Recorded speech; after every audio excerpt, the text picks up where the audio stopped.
My question is, what criteria do you use to sell stock? I kind of understand how you buy it, but I'm not sure how you sell. Yeah.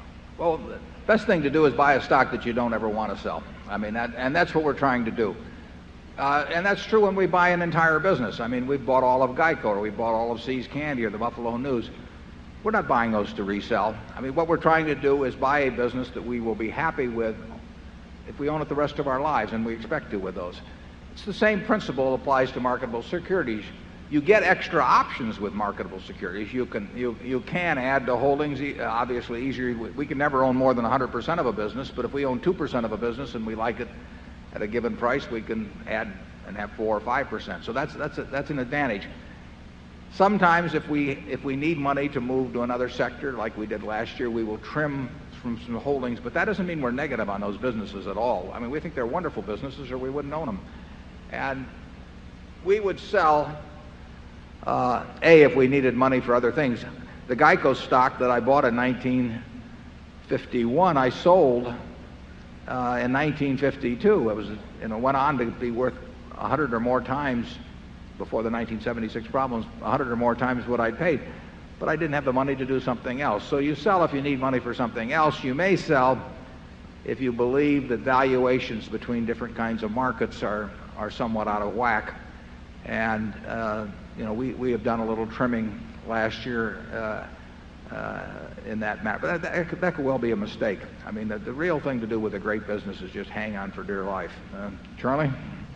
Yes, but the sales that do happen, the ideal way is when you found something you like immensely better. Isn't that obvious? That's the ideal way to sell.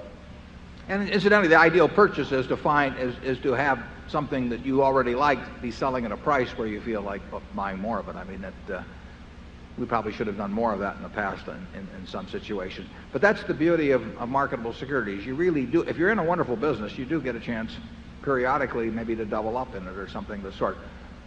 If the stock market were to sell a lot cheaper than it is now, we would probably be buying more of the businesses that we already own. They would certainly be the first ones that we would think about. They're the businesses we like the best. Charlie? Nothing more. I promised a young shareholder in Zone 1 that he would get to ask the first question, and that we're ready for Zone 1. Hello, Mr. Buffett and Mr. Munger. My name is David Klein-Rodick from Lincolnshire, Illinois. Thank you for letting me ask the first question. I wanted to say I am sorry for the loss of your friend, Mrs. Graham, last year. My question is, you have said that your favorite time to own a stock is forever, yet you sold McDonald's and Disney after not owning them for long. How do you decide when to hold forever and when to sell?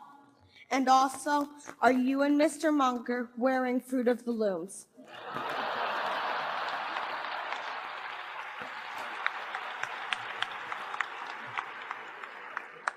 Charlie?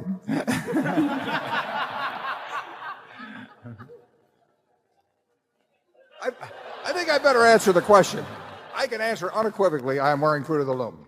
And I'm not sure whether Charlie wears underwear, do you? I haven't bought any new underwear in a long time, and therefore I'm inappropriately attired. He's waiting for a discount. Don't let him kid you. Well, the answer, it's a very good question about selling. I mean, it's not our natural inclination to sell. And on the other hand, and we have held the Washington Post stock since 1973.